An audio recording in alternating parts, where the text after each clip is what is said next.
Welcome to U.S. Briefing. The content of the briefing includes: Trump suggests he'd disregard NATO treaty, urge Russian attacks on allies. Trump on NATO, spend more on defense or Russia can do whatever it wants. Representative Mike Gallagher of Wisconsin won't seek re-election. First Lady questions whether special counsel referenced son's death to score political points. Powerball winning numbers for Saturday, February 10th. Check your tickets for $248 million drawing. Trump suggests he'd disregard NATO treaty, urge Russian attacks on allies. Washington Post. Donald Trump has escalated his attacks on NATO, claiming he suggested to a foreign leader that he would encourage Russia to do whatever the hell they want to member countries he views as not spending enough on their own defense. Trump's remarks come as the GOP is debating whether to provide additional foreign aid to Ukraine, which is fighting a war with Russia after being invaded by Moscow in 2022. The Senate is considering legislation that would give $60 billion to Ukraine. House Republicans, however, have echoed Trump's skepticism about doing so. Trump has long been a fierce critic of U.S. participation in the alliance, frequently hammering European countries on their share of defense spending, and appeared to be referring to indirect funding as part of participation in the alliance. Under Article 5, if a NATO ally is attacked, other member countries of NATO consider it an armed attack against all members and will take the actions it deems necessary to assist the ally attacked. Several NATO partnership experts described Trump's understanding of the financial obligations of NATO member countries as inaccurate, and argued that his opposition to collective security as a member nation is misplaced. Trump on NATO, spend more on defense or Russia can do whatever it wants. Nikkei Asia. Donald Trump has stated that he would encourage Russia to do whatever the hell they want to countries that do not meet their defense spending targets. Speaking at a rally in South Carolina, Trump recounted a story of an unidentified NATO member confronting him over his threat not to defend members who fail to meet the alliance's targets. Trump then went on to say that he told the member that he would encourage Russia to do as it wishes. Trump's comments come as Ukraine continues to fight off potential Russian invasion. Representative Mike Gallagher of Wisconsin won't seek re-election. Washington Post.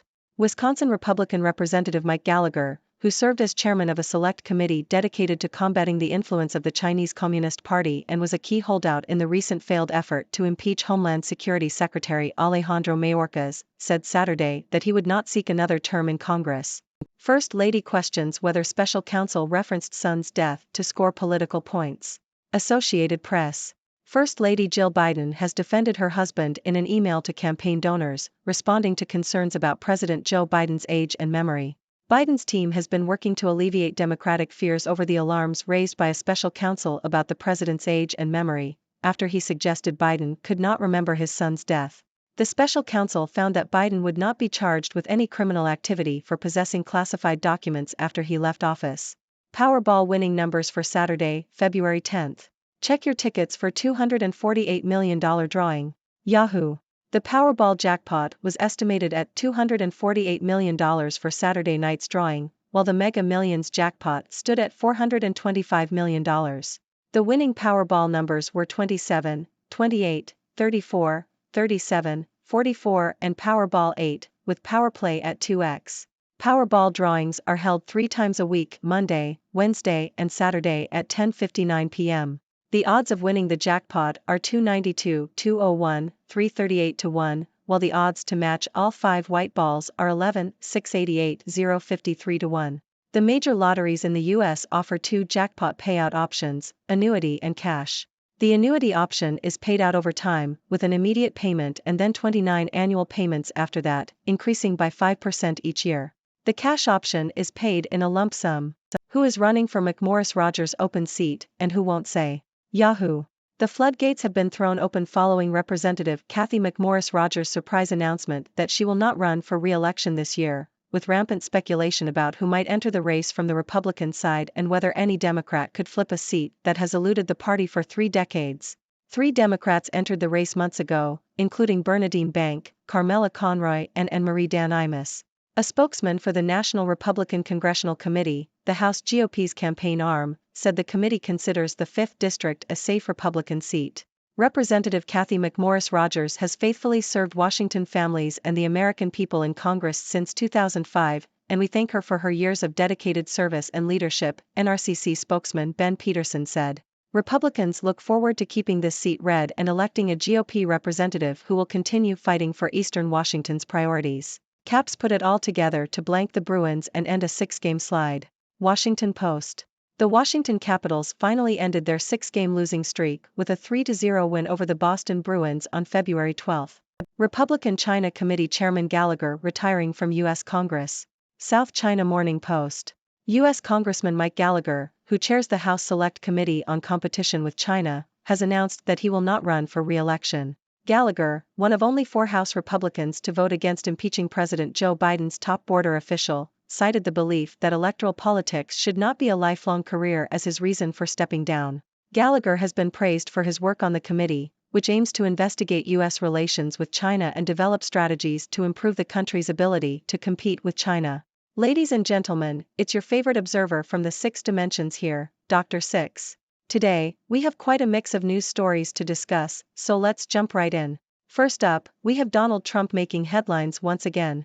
He has suggested that he would disregard the NATO treaty and even encourage Russia to attack countries that he feels aren't spending enough on defense. Now, I have to say, this is quite a bold move from Trump. It seems he's taking the whole America First policy to a whole new level. But let's not forget the purpose of NATO, it's a collective defense alliance. So, Trump's opposition to collective security is certainly raising some eyebrows. Next, we have Representative Mike Gallagher of Wisconsin announcing that he won't seek re-election. Now, this is interesting considering Gallagher's role as chairman of a select committee dedicated to combating the influence of the Chinese Communist Party. I guess he's decided to step away from politics and pursue other endeavors. Can't blame the guy, sometimes you just need a change of scenery. In other news, First Lady Jill Biden is coming to her husband's defense. She's addressing concerns about President Joe Biden's age and memory, particularly after a special counsel suggested that Biden couldn't remember his son's death. Now, I have to say, it's not easy being in the public eye all the time, especially when people start questioning your mental faculties. But hey, the special counsel found no criminal activity, so let's give the president a break, shall we? Now, on to something a little less serious, the lottery.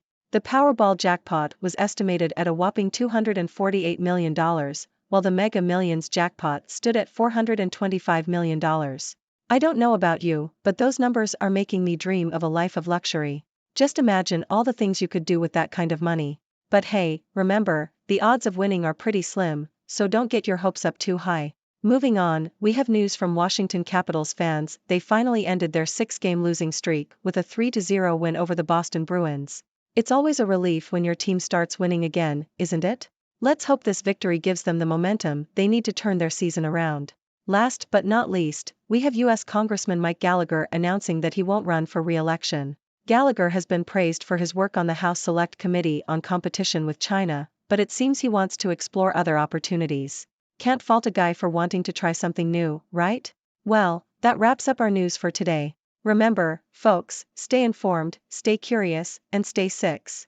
And now, I open the floor to you, my esteemed viewers. What are your thoughts on these stories? Do you have any burning questions for me? Let's hear it. Thank you for tuning in. The content above showcases the latest briefing reports and analytical synopses, thoughtfully curated by the 6Do team. These insights stem from a wide array of reputable media outlets, think tanks, government sources, and specialized experts worldwide. We encourage you to explore these sources for a comprehensive perspective. Keep in mind that while the content may not always align with the official standpoint of 6Do Brief, it's not meant to be taken as absolute directives for decision-making. Comprising seasoned media professionals, learned scholars, and accomplished scientists, the 6Do team embodies a trailblazing, fully independent media entity. To customize 6Do Brief to meet your professional needs, you have the option to subscribe to a diverse array of briefings on our website, 6dobrief.com. Regardless of your location, you can conveniently receive 6Do Brief via email.